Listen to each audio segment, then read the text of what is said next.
Hi friends, मी ओम बबन वाघमारे तुमच्या सर्वांचं पुन्हा एकदा स्वागत करतो माझ्या युट्यूब चॅनल जाताना वाघमारेच अकॅडमी.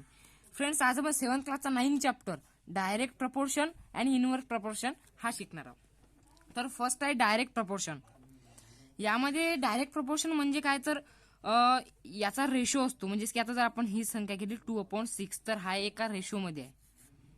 तसे आपल्याला इथे एक्झाम्पल आहे, ते एक्झाम्पल आपण पाहूया. Example, look at a picture below we see divisions of a circle made by its diameter. म्हणजेच की इथे आपल्याला सर्कल दिलेला आहे, तर या सर्कलला डायमीटर, हा जो डायमीटर आहे सर्कलचा, याने 2 इक्वल पार्टमध्ये डिवाइड केलं. तर असेच आपल्याला इथे 2 डायमीटर, इथे 3 डायमीटर असं दाखवलेलं आहे. तर आपल्याला या क्वेश्चनला सॉल्व्ह करायचं आहे.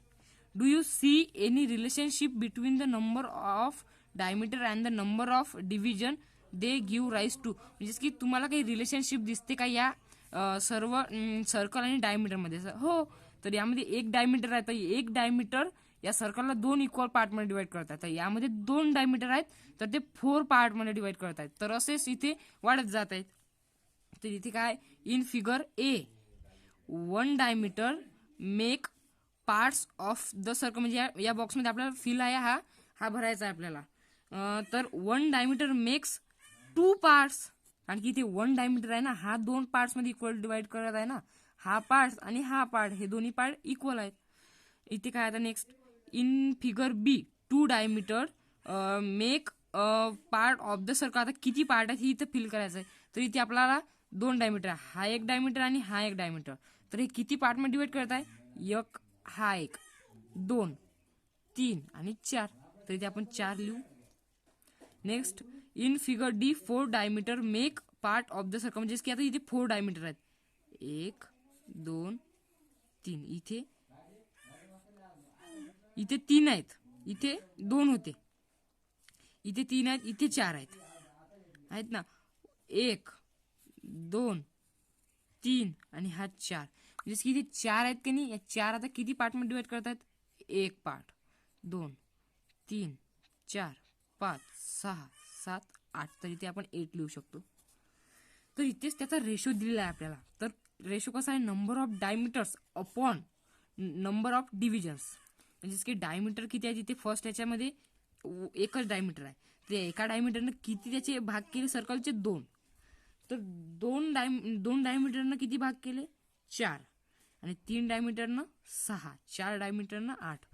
मग इथे काय सांगितलं आहे? Here the ratio of the number of diameter to the number of division remain constant. म्हणजे की इथे जे हा रेशो आहे याचा, हा कॉन्स्टंट आहे. म्हणजे कसं, तर इथे आता आपण हे घेऊ.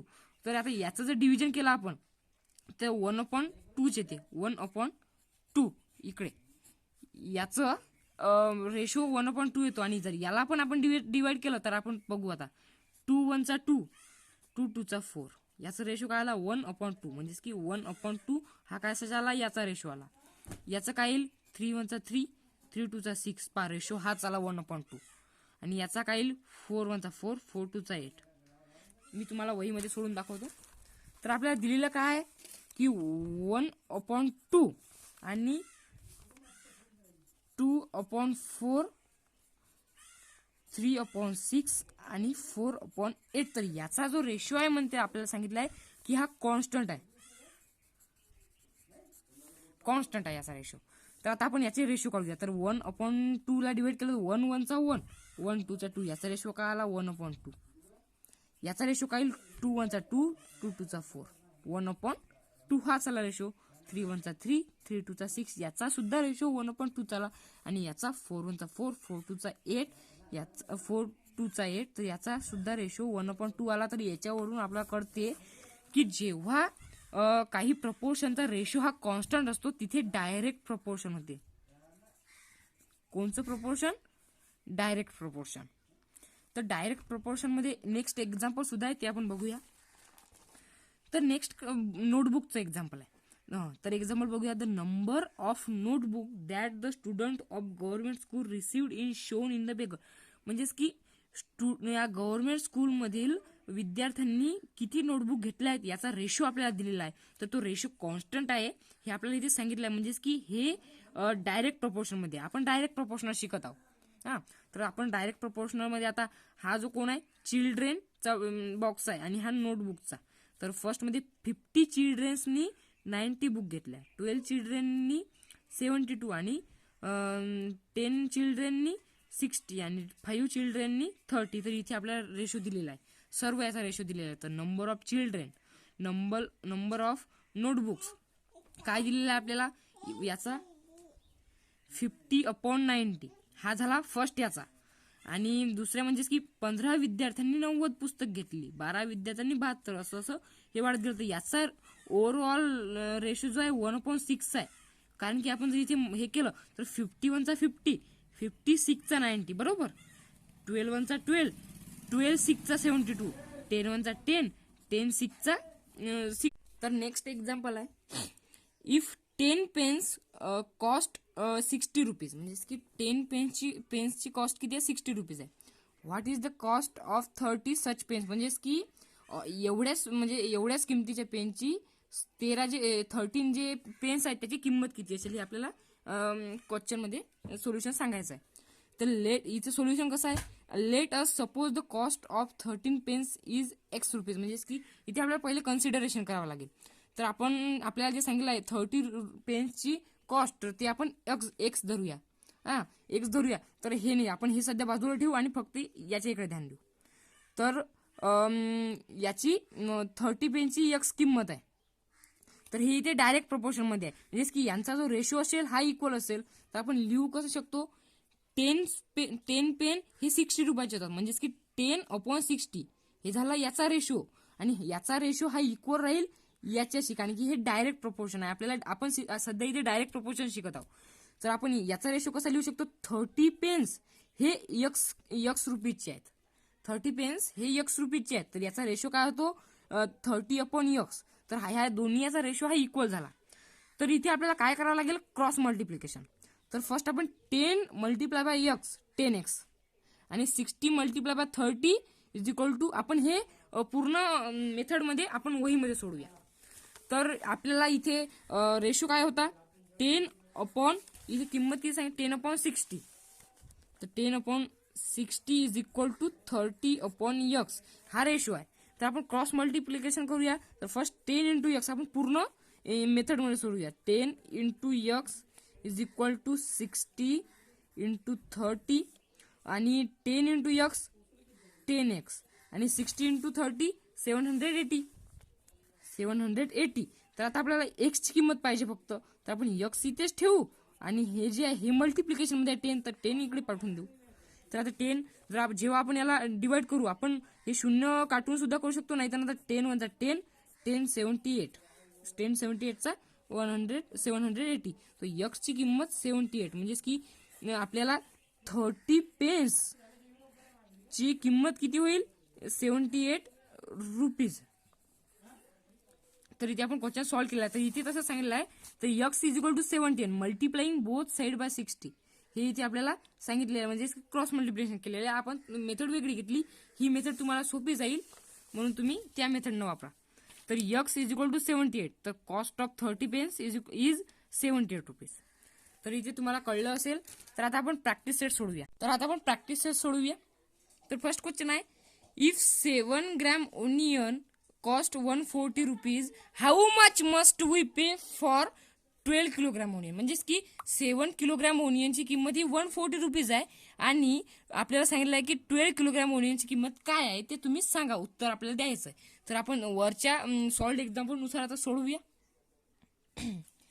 तर मी इथे क्वेश्चन लिहिलेला आहे, तर मी इथे आता सोल्युशन लिहितो.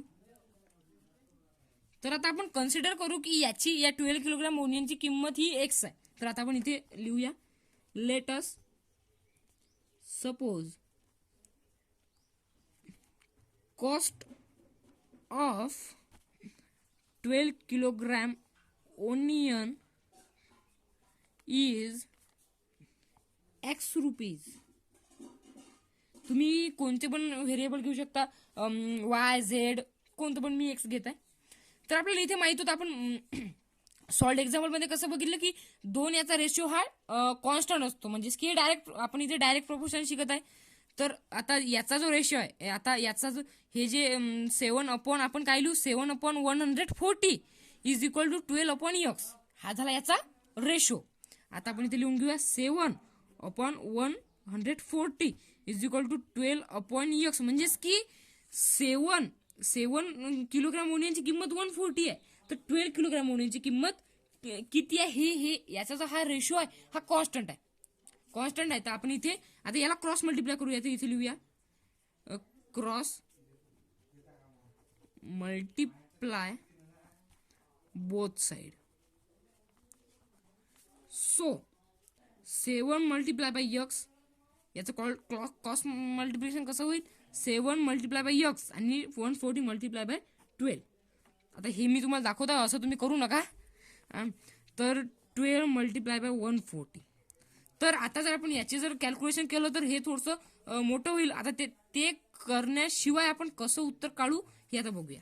तर 7 multiply by X 7x is equal to 12 multiply by 140. तर आपल्याला फक्त एक्सची गरज आहे. एक्सची किंमत काढायची आहे. एक्स इथेच ठेवू, 7 इकडे पाठवून देऊ. हे असं जसं ज्या तसं 140 सॉरी. आणि जे 7 आहे हा मल्टिप्लिकेशन मध्ये हा डिव्हिजन मध्ये जाईल. तर जेव्हा आपण याची आणि याची डिव्हिजन करू, हे 140 आहे बरं. तर 7 × 7 7 2 × 40 आणि 7 20 × 140. पण तुम्ही डिव्हिजन करून बघा, मी इथे दाखवतो करून. 7 डिवाइड बाय 140 140 डिवाइड बाय 7. तर इथे 7 2 × 40 आले, इथं 0. आता हा 0 वर दिला, 20 आलं उत्तर बरोबर.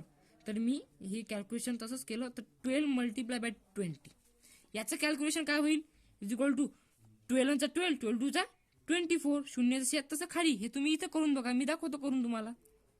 मल्टिप्लिकेशन 2 0 × 0 0, याचे 0 येईल. 2 2 4 2 1 2 आणि इथं 240. पण बघा मी हे कॅल्क्युलेशन तसंच केलं, तुम्ही पण करू शकता. तर याची जी किंमत आहे,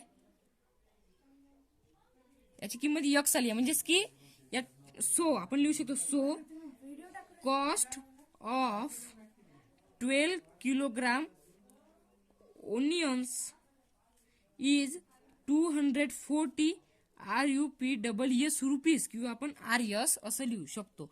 तर इथे आपला फर्स्ट क्वेश्चन सॉल्व्ह झालेला आहे. तर आपण आता नेक्स्ट क्वेश्चन सोडूया. तर नेक्स्ट क्वेश्चन आहे, इफ 600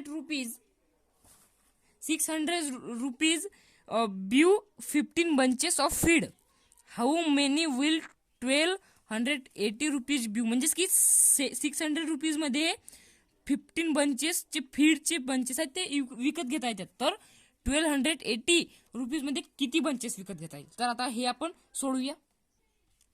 तर मी सेकंड क्वेश्चन लिहिलेला आहे. तर फर्स्ट आपण याची जी म्हणजे याचे जे बंचेस आहेत हे y धरूया. तर let us y bunches will buy by 1280 rupees. तर आपण इथे y बंचेस घेतलेले आहे.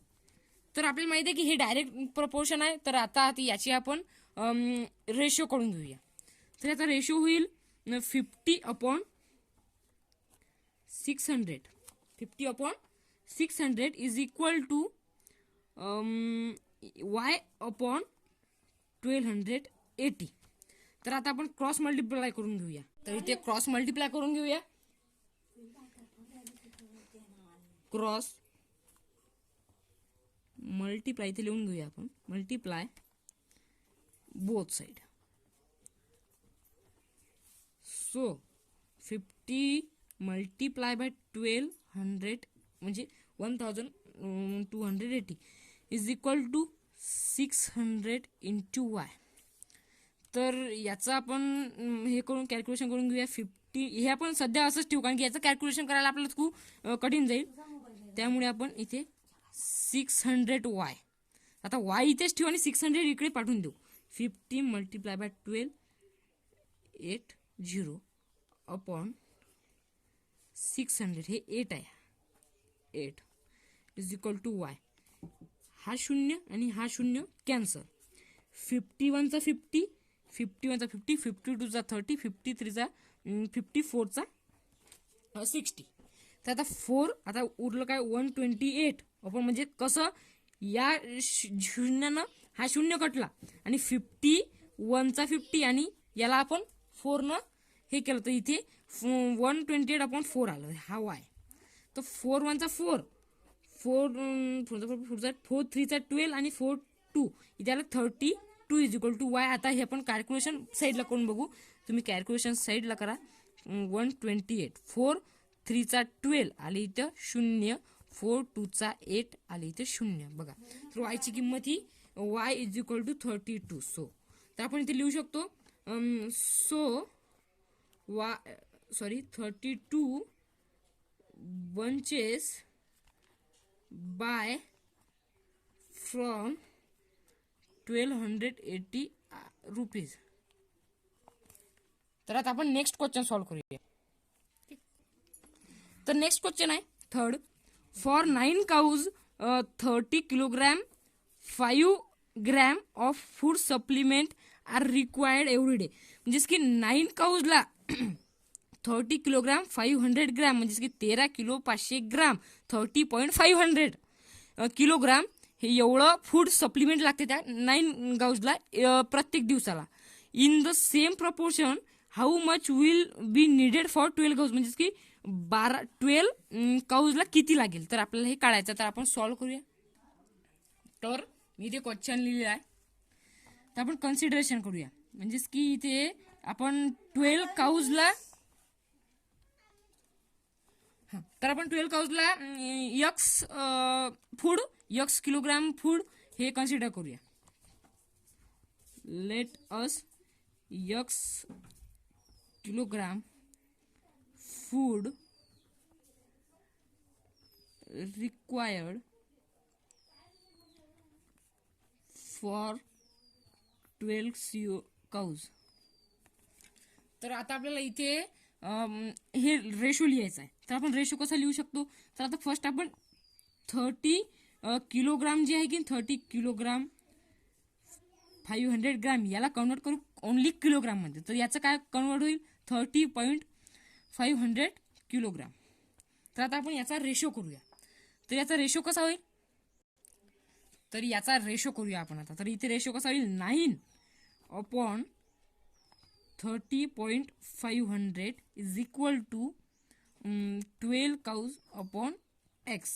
तर याचं क्रॉस मल्टिप्लिकेशन करूया. तर इथे लिहूया cross multiply both side.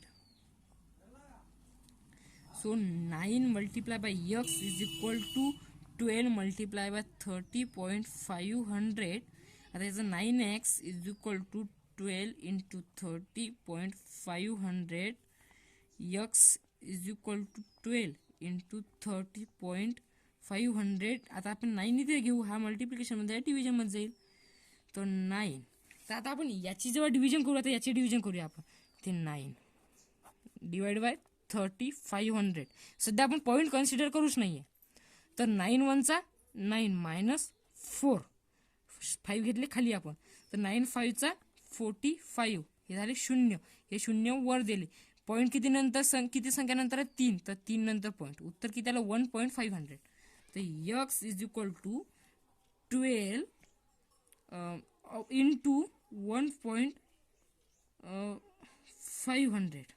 So x is equal to याचं मल्टिप्लिकेशन करूया आपण आता. तर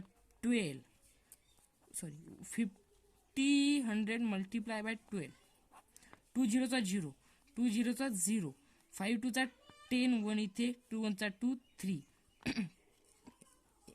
1 0 0 1 0 0 5 1 5 1 1 1 याचं 0 0 0 5 3 8 1 पॉईंट. आता इथे पॉईंट आहे 3 संख्यानंतर पॉईंट आहे. आपण 3 संख्यानंतर पॉईंट देऊ. इथे किती आहे 80.000. आता पॉईंट नंतर 0 असले की ते 0 कॅन्सल होतात. तर इथे ओनली 80. सो आपण लिहू शकतो. So 18 kilogram food require for 12 cows. तर आता आपण हा सुद्धा क्वेश्चन सॉल्व्ह केला. तर आता आपण नेक्स्ट क्वेश्चन सॉल्व्ह करूया. तर नेक्स्ट क्वेश्चन आहे fourth. The cost of 12 quintals of soybean is 36,000. तर 12 क्विंटल सोयाबीन ची किंमत आहे 36,000 rupees. How much will 8 quintals cost, म्हणजेच की 8 क्विंटलची किती कॉस्ट होईल हे आपल्याला काढायचं आहे. तर आता आपण सॉल्व्ह करूया. तर आता आपण 8 क्विंटल्सला याची किंमत किती आपण यक्स धरूया. So let us cost of 8 quintals soybean is x. So आपण यक्स ही किंमत 8 क्विंटल सोयाबीनची धरलेली आहे. तर आता आपण याचा रेशो काढूया. तर रेशो कसा होईल याचा, आपण याचा रेशो काढू 12/36,000 इज इक्वल टू 8/x. तर आता आपण याला क्रॉस मल्टिप्लाय करूया. Cross multiply both side. So 12 multiplied by x is equal to 36,000 multiplied by 8. आता आपण 12x is equal to 36,000 into 8. x इथेच ठेवू आपण आणि 12 इकडे घेऊ.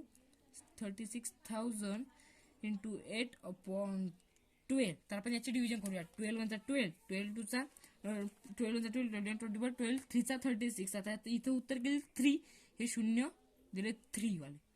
x is equal to 3000. याचं तुम्ही कॅल्क्युलेशन करून घ्या.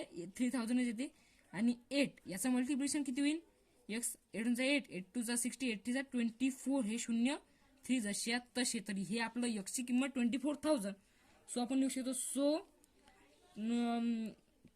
Cost of 8 quintals soybean is 24,000 rupees. तर आता आपण नेक्स्ट क्वेश्चन सॉल्व्ह करूया. तर नेक्स्ट क्वेश्चन आहे 5th क्वेश्चन. तर 5th क्वेश्चन आहे 2 मोबाईल्स कॉस्ट 60,000 रुपीज. म्हणजे की 2 मोबाईलची कॉस्ट ही 60,000 आहे.